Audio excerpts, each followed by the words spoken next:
ஐயா வணக்கம் ஐயா. வணக்கம். ஐயா இப்போ நீங்க பேசிக் கிளாஸ் அனௌன்ஸ்மெண்ட் பண்ணிருக்கீங்க. ஆமாம். இப்ப நம்ம நேயர்கள் நிறைய பேருக்கு ஜோதிடம் மேல ஒரு ஆர்வம் இருக்கு. ஆமாங்க. ஐயா கத்துக்கணும். நான் ஆபீஸ்ல போட வேண்டாம். பட் என்னன்னா எனக்குள்ள குடும்பத்தா இருக்கு.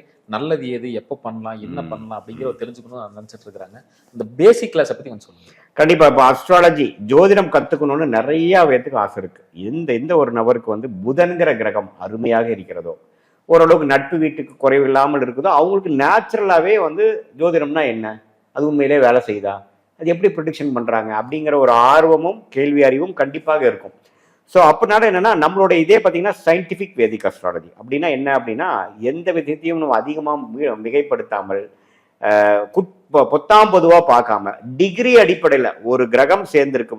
ஒரு 7ஆம் பாவத்தில் 3 கிரகம் சேர்ந்திருக்குன்னா அந்த 3 எவ்வளோ டிகிரியில் சேர்ந்திருக்கு, ஒரு டிகிரிக்குள்ள ஒரு கிரகத்துக்குள்ள டிஸ்டன்ஸ் எவ்வளோ அப்படிங்கிற மாதிரி துல்லியமாக எதையும் வந்து நாம அசியூம் பண்ணாமல் எல்லாமே டீட்டெயில்டாக பார்த்து எந்த மாதிரி கிரகங்கள் எப்படி இருக்கும் பொழுது நம்ம பிறந்தா எது மாதிரி வாழ்க்கை அமையும், நமக்கு யோகமான தொழில் என்ன, யோகமான துறை என்ன, வேலையா வியாபாரமா, உள்நாடா வெளிநாடா, அரசு உத்தியோகமா பிரைவேட் செக்டாரா, அது மாதிரி எல்லாமே நம்ம எந்த கருமால பிறந்திருக்கோங்கிறது நாமளே நம்மளோட ரிலேட்டிவ்ஸ்க்கே எப்படி இருக்குங்கிறது நாமளே தெரிஞ்சுக்கக்கூடிய ஒரு அற்புதமான ஒரு அமைப்பு தான் பார்த்தீங்கன்னா சாஸ்திரம் தான் சயின்டிஃபிக் வேதிக் அஸ்ட்ராலஜி. அதை வந்து நம்ம எளிமையா நம்ம சொல்லி கொடுக்குறோம். சிறப்பு. எப்போ ஆரம்பிக்கிறீங்க? கண்டிப்பா ஜூன் 21ஆம் தேதி வரக்கூடிய சண்டே, அடுத்த 10 சண்டே, ஞாயிற்றுக்கிழமை 10 ஞாயிற்றுக்கிழமைகள் 2.5 மாசத்துல முடிக்கிறோம். ஏன்னா எல்லாருமே ஞாயிற்றுக்கிழமை தான் கொஞ்சம் ஃப்ரீயா இருப்போம், எல்லாரும் வேலை தொழில் இருக்கும்.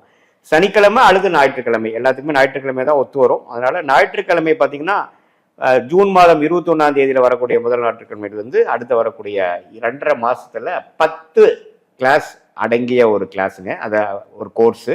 அதில் வந்து 8 கிளாஸ் வந்து நாமளே தியரிட்டிக்கலாக சொல்லுவோம். கடைசி 2 கிளாஸ் பார்த்தீங்கன்னா நீங்களே எந்த அளவுக்கு உங்களால் ப்ரிடிக்ட் பண்ண முடியுது, நீங்கள் எந்த அளவுக்கு ஜோதிடர் ஆயிட்டீங்கிறது நீங்களே தெரிஞ்சுக்கக்கூடிய ஒரு ப்ராக்டிக்கல் கிளாஸ் அடங்கிய சயின்டிஃபிக் வேதிக் அஸ்ட்ராலஜி பேசிக் கோர்ஸ் நம்ம சொல்லிக் கொடுக்குறோம். சிறப்புங்க ஐயா. இது வந்து ஆன்லைன் வகுப்புங்களா ஐயா?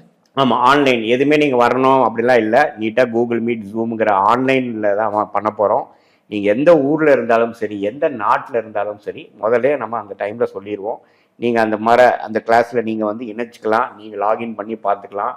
நல்லா 1 மணி நேரம் கிளாஸ் ஆனதுக்கப்புறம் 1லேருந்து 1.5 மணி நேரம் வரைக்கும் இருக்கும். கடைசி ஒரு 1/4 மணி நேரம், அரை மணி நேரம் கலைஞர் இருக்கும். நீங்கள் என்ன கற்றுக்கிட்டீங்க, இன்னைக்கு கிளாஸில் என்ன கற்றுக்கிட்டீங்க அப்படிங்கிறத ஒரு டிஸ்கஷன் இருக்கும்.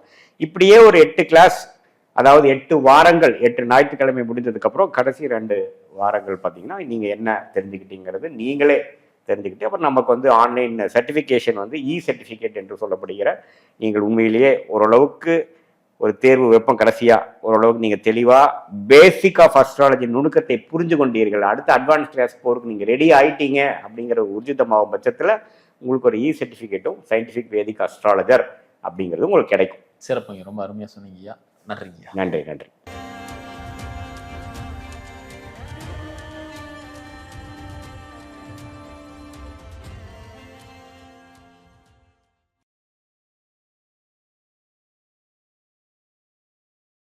ஐயா வணக்கம் ஐயா. வணக்கம் ஐயா. பிறப்பின் ரகசியம் ஒவ்வொரு ராசியும் நம்ம பார்த்துட்டு வந்துட்டு இருக்கோம். அந்த வரிசையில் நீங்க நம்ம பார்க்கக்கூடிய ராசி ரிஷப ராசி. ரிஷப ராசின்னு சொன்னாலே கலை நிலையம் உள்ளவர்னு சொல்லலாம், தனித்துவம் கொண்டவர்னு சொல்லலாம். ஸோ இவங்களோட குணாதிசயம் எப்படிங்க? கண்டிப்பா. ரிஷபராசி வந்து காலபுருஷ தத்துவத்தின் 2வது ராசியாக வருகிறது. ரிஷபராசியோட அதிபதி யாரு? சுக்கிரன். சரி, அந்த ராசியில என்னென்ன நட்சத்திரங்கள் வருது? கிருத்திகை நட்சத்திரோட 2வது பாதம், 3வது பாதம், 4வது பாதம், ரோகிணி நட்சத்திரோட 4 பாதம், அப்புறம் மிருகசீர நட்சத்திரோட 2 பாதம் வருகிறது. ஸோ 3 நட்சத்திரங்களாகவும், ரோகிணி நட்சத்திரம் உடையாத நட்சத்திரமாகவும், கிருத்திகையும் மிருகசீர நட்சத்திரம் உடைந்த நட்சத்திரங்களாகவும் வருகிறது. சுக்கிரன் எதை கொடுக்குது? நமக்கு நல்ல ஒரு வசதி வாய்ப்புகளை கொடுக்குது, அருமையான ஒரு இல்லறத்தை கொடுக்குது, சுகத்தை கொடுக்குது, வாழ்க்கையில வேணுங்கிற எல்லா லௌடிக விஷயத்தை கொடுக்குது. காலபுருஷத்தோட 2வது ராசியாகவும் வருது. 2ங்கிறது என்ன? தனஸ்தானம், குடும்பஸ்தானம், வாக்குஸ்தானம். இந்த 3யுமே வந்து கவர்ன் பண்ணக்கூடிய ஒரு அற்புதமான ஒரு ராசி தான் ரிஷபராசி. சிறப்பு சிறப்புங்க ஐயா. ஐயா இப்போ ரிஷபம் சொல்றோம், அந்த இடத்துல தான் வந்து சந்திரன் உச்சமாகிறார் இல்லைங்களா? கண்டிப்பா. அப்போ வந்து எந்த மாதிரி மனநிலை இருக்குங்க? கண்டிப்பா. இப்போ வந்து ரிஷபராசிக்காரர்கள் எல்லாமே அம்மா மேல ஒரு பற்று உள்ளவர்கள் ரிஷபராசியில பிறப்பாங்க.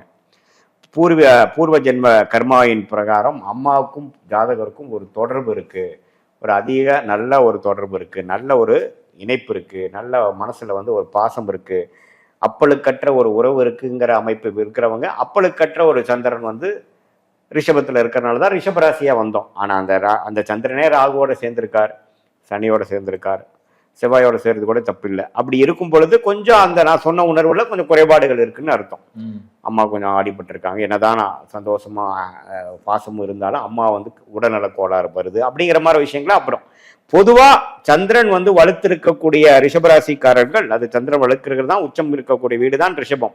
ஸோ ரிஷபராசியில பிறக்கிறவங்க வந்து அம்மா மேல ஒரு பற்று உள்ளவர்களாக இருப்பார்கள். அதே சமயத்துல 2ஆம் வீடு என்று சொல்லப்படுகிற தனம், ஃபினான்ஷியல் மைண்டடா இருப்பாங்க. ஃபினான்ஷியல் விஷயத்துல ஒரு ஈடுபாடு உள்ளவங்களா இருப்பாங்க. ஃபார் எக்ஸாம்பிள், இப்போ ஒரு வேலைக்கு போறவங்களா இருந்தாங்கன்னா, ரிஷப ராசிக்காரங்களா இருந்தாங்கன்னா, ஒரு ஸ்டேஜ்ல வேலையை விட்டு கத்துக்கிட்ட வேலையை வச்சு நம்ம ஓனா ஏதோ பண்ணணும் அப்படிங்கிற மாதிரி ஒரு விஷயங்கள் கொடுக்கக்கூடிய ஒரு தன்மை, பிஸ்னஸ் மைண்டு, கமர்ஷியல் மைண்டு, காசு மேல ஒரு ஈர்ப்பு, காசை சேர்த்து வைக்கணும், அதை வச்சு நல்ல லௌடிக வாழ்க்கையால வாழணும். சிறப்பு ஒரு ஒரு ரொம்ப சேர்த்து வச்சு ஒரு பிராண்டடா வாங்குவாங்க. சும்மா ஒரு ஏதோ ஒரு ப்ராடக்ட் வாங்காம ஒரு பிராண்டடான ஐட்டம், அது அந்த ஐட்டம் நான் வச்சிருக்கேன், என்னோட டிவி என்ன தெரியுமா, சோனி டிவி அப்படின்னு சொல்லி சந்தோஷப்படக்கூடிய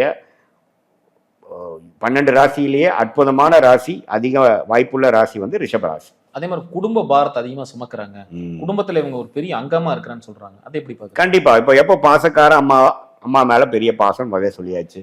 அதுக்கப்புறம் லௌடிக வாழ்க்கையில நல்லா ஹாப்பியா வாழணும், நல்லா வசதியா வாழணுங்கிற ஒரு அமைப்பு, ஆர்டிஸ்டிக் மைண்டு, நல்ல அன்பு பாசம், பணம் நல்லா சம்பாதிக்கணுங்கிற ஆசை. அப்படிங்கிறப்ப குடும்பத்தும் நல்லா வரணும்.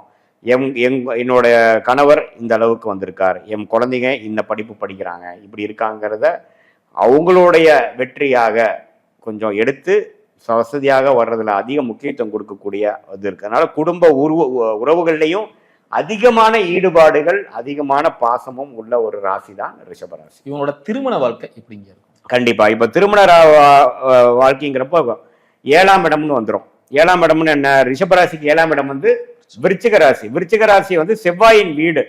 ஸோ இவங்க வந்து கொஞ்சம் அனுசரித்து போகக்கூடிய மைண்டு, பணம் சம்பாதிக்கணும்னு நினைக்கக்கூடிய ஒரு மைண்டு, குழந்தைகள் ரொம்ப முக்கியம், உறவுகள் முக்கியங்கிற ஒரு உணர்வுகளையும் ஒரு மன விஷயத்திலையும் அமைப்புலையும் இருப்பாங்க. ஆனால் கணவர் பார்த்தீங்கன்னா ஏனாதானன் இருப்பார், தான் உண்டு தனக்குன்னு இருப்பார். இப்போ எப்படி வந்து மேஷராசிக்காரங்களுக்கு வந்து சுக்கிரனின் துணை கணவனாக இருந்தால் மனைவியாக இருந்தால் கணவன் வராங்களோ, அதே மாதிரி கடவுள் எப்படி அமைச்சிருக்காருன்னா சுக்கிரனோட வீட்டுக்கு எதிராம செவ்வாய் வீட்டை தான் அமைச்சிருக்காரு. ஸோ அப்படிங்கிறப்ப இவங்க நம்ம எதிர்பார்ப்போடு இருப்பாங்க, ஆசாபாசங்களோடு இருப்பாங்க, அன்பு பாராட்டுவதற்கு ரெடியா இருப்பாங்க, லவ்விங் மைண்டா இருப்பாங்க. ஆனா கணவர் வந்து ரிஷபராசிக்காரன் கணவர் வந்து அந்த உணர்வுகளை பிரதிபலிக்க முடியாதவராக கர்மாவின் அடிப்படையில் அவங்களுக்கு அது மாதிரி ஒரு ஆள் தான் துணைவராக வருவாங்க. அதுல ஒண்ணு கொஞ்சம் நல்லா இருக்கு, செவ்வாய் நல்லா இருக்கு, அவங்க கணவரோட ஜாதகத்துல சில விஷயங்கள் நல்லா இருக்குதுங்கிற பட்சம் நான் சொன்ன விஷயங்கள் குறையும். ஆனா ஜென்ரல் டெம்ப்ளேட்டா ஒரு பொது அமைப்பா எப்படி சார் இருக்கும் அப்படின்னா, கணவர் கிட்ட இருந்து அவங்க எதிர்பார்க்கிற விஷயங்கள் கொஞ்சம் குறைவா தான் இருக்கும். இவங்களுடைய அன்பா இருக்கட்டும், அனுசரணையா இருக்கட்டும், அக்கறையா இருக்கட்டும், பண விஷயமா இருக்கட்டும், பொருள் விஷயமா இருக்கட்டும், நாளைக்கு ஃபியூச்சர்ல நம்ம என்ன வாங்குறோம், எது மாதிரி சொத்து சேர்த்துறோம் அப்படிங்கிற விஷயத்த வந்து அதே அளவுக்கு அவங்களோடும் வர்றதில்லை. அந்த கணவரும் இவரோட சேர்ந்து உறவாடுறதில்ல, 2 பேரும் நேர்ந்து கலந்து வாழ்றாங்கிறதுல கொஞ்சம் குறைபாடுகள் இருக்கும். ஸோ அதனால 30% 40% மனக்குறைவோட அதிருப்தியோட குடும்ப வாழ்க்கையில வாழக்கூடிய அமைப்பு ரிஷபராசிக்காரர்களுக்கு உண்டு. இவர்கள் பொருளாதாரம் வளர்ச்சி எப்படிங்க? கண்டிப்பா நல்லா இருக்கும். இப்போ சுக்கிரன் நல்லா உச்சம் பெற்றிருக்கிறார் மீனத்திலேன்னு வைங்க, ராசி அதிபதியே சுக்கிரன் உச்சம் பெற்று நல்ல தசாபுக்திகள் போகும் பொழுது பெரிய லாபத்தை, பெரிய ஒரு பொருள் செல்வத்தோட வாழக்கூடிய அமைப்புகள் இருக்கு. லக்ஸூரியா வீடை வச்சுக்கிறது, நகைகள் அதிகமாக வாங்குறது, அரிதான விஷயங்கள் சேர்த்து வைக்கிறது, சொத்து பத்து பயங்கரமா வாங்குறது, காஸ்ட்லியான கார்ஸ், காஸ்ட்லியான வாகனங்கள் வாங்குறது, டைமண்ட்ஸ் வாங்குறது, இது மாதிரி விஷயங்கள் மேல நம்ம ஆர்டிஸ்டிக் நம்ம ஒரு உணர்வு, டிசைன்ஸ்க்காக மெனக்கிடுறது, பிராண்டடான ஐட்டம்ஸ் தான் வாங்குறது அப்படிங்கிற மாதிரி அமைப்பை கொடுக்கக்கூடிய 12 ராசியிலேயே முதன்மையான ராசி வந்து ரிஷபராசி. அதே மாதிரி வேலை தொழில எந்த டிவிஷன்ல அமைங்க? வேலை தொழில பாத்தீங்கன்னா சுக்கிரன் ஆதிக்கம் நம்ம நல்லா இருக்கும் பட்சத்துல ஒரு இது மாதிரி விஷயங்கள் வரும். அவங்களுடைய 10ஆம் வீடே பாத்தீங்கன்னா சனி பகவான வராரு. ஸோ சனியின் வேலைகள் நல்ல ஒரு அமைப்பு கொடுக்கும். சனியின் வேலைன்னா என்ன, திராவியங்கள், அக்ரிகல்ச்சர், மெட்டல்ஸ் ரிலேட்டடான அமைப்புகள், இதெல்லாமே ஒரு நல்ல பலன்களை கொடுக்கும்.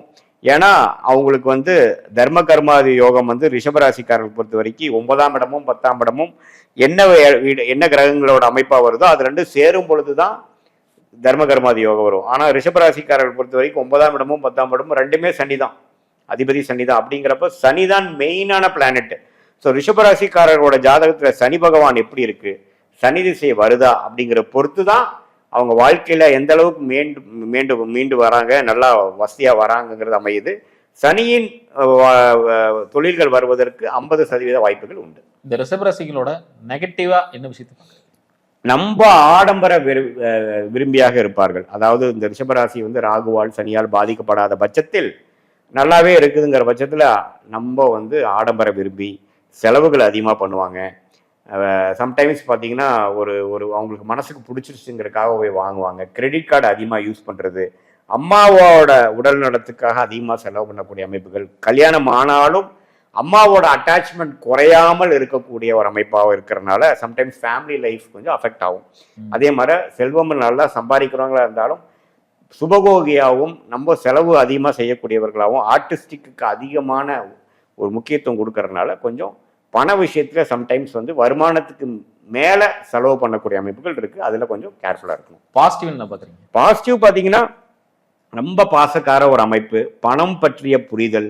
ஒரு தொழில் ஆரம்பிச்சோம்னா சின்ன லெவல்ல ஆரம்பிச்சாலும் பொறுமையாக இருந்து அந்த தொழிலோட நுணுக்கத்தை புரிந்து சிறுக சேமித்து அந்த இதில் எப்படி நம்ம பிராண்ட் ஆகணும், 10 வருஷம் 15 வருஷம் 20 வருஷம் வந்து ஒரு பெரிய நிறுவனமா, அது ஜவுளி கடை ஆரம்பிக்கிறதா இருந்தாலும் சரி, ஒரு சின்னதா ஒரு பொட்டி கடை ஆரம்பிக்கிறதா இருந்தாலும் சரி, சூப்பர் மார்க்கெட் ஆரம்பிக்கிறதா இருந்தாலும் சரி, என்ன ஒரு வியாபாரமா இருந்தாலும் சின்ன லெவலில் ஆரம்பிச்சு பெரிய லெவலில் வரக்கூடிய அமைப்பு வரைக்கும் பொறுமையாக இருந்து பணம் பற்றிய புரிதலோட 5 ரூபா உப்பு விற்கிற காசு கரைக்காது, காக்கா வீசுற காசு காக்கான்னு கத்தாதுங்கிற மாதிரி எந்த ஒரு பணமும் முக்கியம். அது எந்த இடத்துல முதலீடு செய்யணும், ஸ்டாக் மார்க்கெட்ல எவ்வளவு முதலீடு பண்ணணும், ரியல் எஸ்டேட்ல எவ்வளவு முதலீடு பண்ணணும், பணத்தை வைத்து பணம் எப்படி சம்பாதிக்கிறது அப்படிங்கிற விஷயங்கள்லாம் நல்லா வரக்கூடிய நேச்சுரலா வரக்கூடிய அமைப்புகள் கண்டிப்பாக உண்டு.